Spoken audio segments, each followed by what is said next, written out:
Browns fans, you're suffering through another Monday blues. I know, after the team dropped its second game in a row, this time to Kansas City, another team that we were supposed to beat.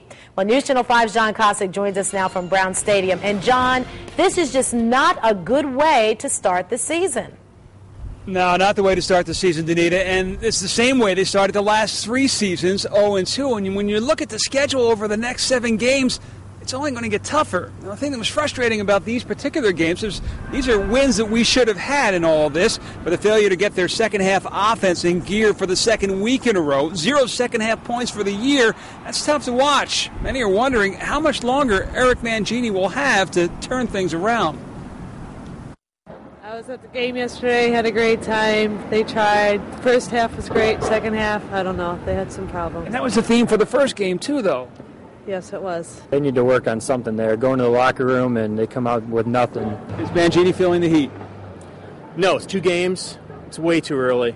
But he has to start proving himself real quick. Any coach on that team, any player is going to feel the heat of losing 2 games in a row after the end of the last season. So people were very optimistic, but not so much anymore. You can't always win everything. That's the way I see it. And the season just started, so I feel like they got more chances to win more games. Well, Jackson there may see the glass half full, but it's understandable the Browns fans that may see the glass half empty with a hole in the bottom, especially when you consider the next 7 opponents. They are in order: the Ravens, the Bengals, the resurgent Falcons, the Steelers, the Super Bowl champion Saints, Bill Belichick's Patriots, and the New York Jets. The heat's about to get hotter. Reporting live at Brown Stadium, John Kosick, News Channel 5.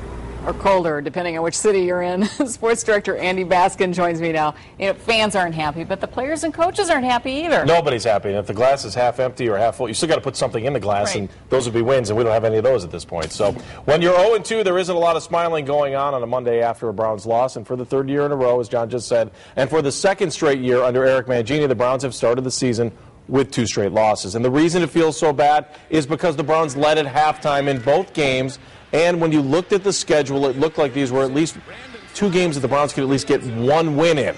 They ended up getting no wins in these. And as John also just mentioned, the stretch of the next 7 games are teams that are expected to beat the Browns. So when you look back at both losses, the coaching staff knows they had a chance to win, but then the wounds were self-inflicted.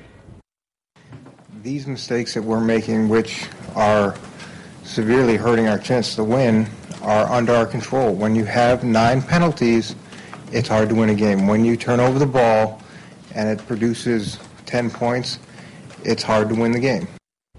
And it doesn't matter what sport. When you beat yourself, you have no one to blame but yourself, and I think that's the hard part for the Browns coaching staff now and for the players as they look in the mirror. We'll have more on the Browns, plus we'll have Reggie Rucker's take on what's going on with the team. We'll talk more about that at 6 o'clock.